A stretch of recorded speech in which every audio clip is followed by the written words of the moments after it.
اسلامی افسانوں اور مشرق وسطیٰ کی لوک داستانوں میں ایک طاقتور اور مفوق الفطرت مخلوق کا ذکر ہوتا ہے۔ یہ مخلوق عفریت کے نام سے جانی جاتی ہے۔ عفریت کا جو لفظ ہے یہ عربی لفظ افرا سے ماخوذ کیا گیا ہے، اس کا مطلب پیدا کرنا ہے۔ عفریت جنات کا تذکرہ قرآن سمیت مختلف اسلامی متون میں ملتا ہے اور انہیں اکثر بد کردار اور باغی مخلوق سمجھا جاتا ہے۔ عفریت عام طور پر طاقتور اور چلاک روحیں یا شیاطین سمجھے جاتے ہیں۔ خیال کیا جاتا ہے کہ وہ دھوئیں کے بغیر آگ سے بنے ہیں اور انسانوں کی طرح آزاد مرضی کے مالک ہیں۔ عفریت جنات باغی اور نافرمان رویے کے لیے مشہور ہیں۔ اسلامی روایات میں کبھی کبھی ابلیس کے ساتھ بھی ان کو جوڑا جاتا ہے۔ ابلیس وہ شیطان جس نے حضرت آدم علیہ السلام کے سامنے جھکنے سے انکار کیا اور بعد میں اسے جنت سے نکال دیا گیا۔ عفریت جنات اکثر طاقتور تباہ کن صلاحیتوں سے وابستہ ہوتے ہیں۔ آگ سے ان کا تعلق ایک نمایاں پہلو ہے اور کہا جاتا ہے کہ وہ شعلوں پر قابو رکھتے ہیں۔ ان کی شکل بدلنے کی صلاحیتوں کی وجہ سے عفریت مختلف شکلیں اختیار کر سکتے ہیں، جس کی وجہ سے ان کو پہچاننا مشکل ہو جاتا ہے۔ عفریت جنات عام طور پر باغی اور آزاد ہستیوں کے طور پر بیان کیے جاتے ہیں۔ وہ اختیار کی خلاف ورزی بھی کر سکتے ہیں، یعنی اگر کوئی ان کو قابو میں رکھے تو ضروری نہیں ہے اس کا حکم مانے۔ اگرچہ کچھ کہانیوں میں عفریت کو بد سلوک اور نقصان دہ کے طور پر پیش کیا گیا ہے، دیگر یہ تجویز کرتے ہیں کہ وہ حالات کے لحاظ سے خیر خواہ یا غیر جانبدار بھی ہو سکتے ہیں۔ عفریت جنات کو عام طور پر مشرق وسطیٰ میں مختلف ادبی کاموں اور کہانیوں میں نمایاں کیا گیا ہے۔ یہ کہانیاں اکثر انسانوں اور جنوں کے درمیان تعامل کو اجاگر کرتی ہیں، جو ان مخلوقات کی مفوق الفطرت اور بعض اوقات غیر متوقع نوعیت کی نمائش کرتی ہیں۔ آئیے تھوڑا گہرائی میں دیکھیں کہ مختلف ثقافتی اور ادبی سیاق و سباق میں عفریت کے تصور کی نمائندگی کیسے کی جاتی ہے۔ عفریت کو مشرق وسطیٰ کی لوک کہانیوں کے مجموعے میں نمایاں طور پر شامل کیا گیا ہے، جیسے 1001 راتیں یا عربی راتیں، جسے انگلش میں آپ عریبین نائٹس بھی کہتے ہیں۔ عفریت پر مشتمل سب سے مشہور کہانیوں میں سے ایک دی فشر مین اینڈ دی عفریت ہے، جہاں بوتل میں پھنسے ہوئے عفریت کو ایک مچھیرے نے آزاد کر دیا۔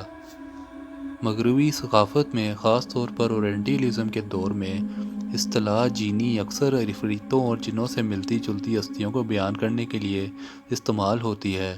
ان جینیز کو عام طور پر جادوئی مخلوق کے طور پر دکھایا جاتا ہے جو خواہشات کو پورا کرتے ہیں، لیکن ان کی فطرت شرارتی یا غیر متوقع بھی ہو سکتی ہے۔ اس تصور سے ہمیں پتہ چلتا ہے کہ مغربی مقبول ثقافت میں جنوں اور عفریتوں کو کس طرح سمجھا جاتا ہے۔ آگ کے ساتھ عفریت کی وابستگی علامتی اہمیت رکھتی ہے۔ آگ ایک تخلیقی اور تباہ کن قوت ہے جو طاقت، تبدیلی اور تزکیے کی نمائندگی کرتی ہے۔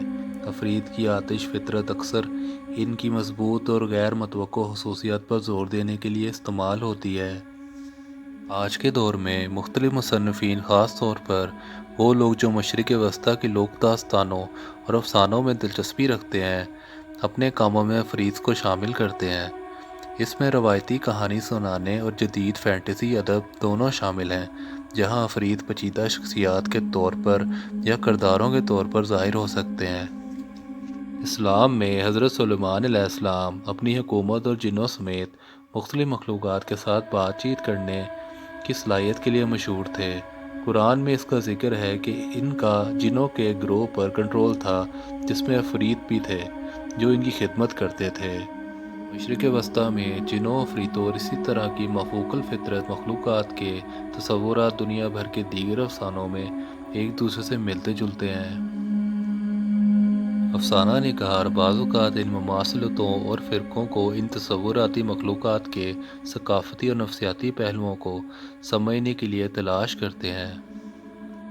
اسی طرح قرآن پاک میں سورہ نمل میں عفریت کے متعلق ایک واقعہ ہے، جب حضرت سلیمان علیہ السلام کو عفریت نے کہا کہ میں ملکہ بلقیس کا تخت یہ محفل برخاست ہونے تک لے آؤں گا۔ اس پر ایک انسان کھڑا ہوا جس کے پاس کتاب کا علم تھا۔ اس نے حضرت سلیمان علیہ السلام سے کہا کہ میں آپ کی پلک جھپکنے تک ملکہ بلقیس کا تخت لے آؤں گا۔ اسلام میں جنوں کے تصور بشمول عفریت کو تسلیم کیا گیا ہے۔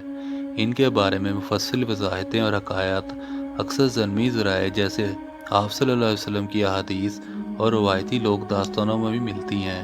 اسلامی علماء کے پاس ان ذرائع کی مختلف تشریحات ہو سکتی ہیں اور جنوں کے بارے میں عقائد اسلام کے اندر مختلف ثقافتوں اور فرقوں میں مختلف ہو سکتے ہیں۔ مزید ایسی ویڈیوز دیکھنے اور معلومات جاننے کے لیے چینل کو لائک اور سبسکرائب کیجیے۔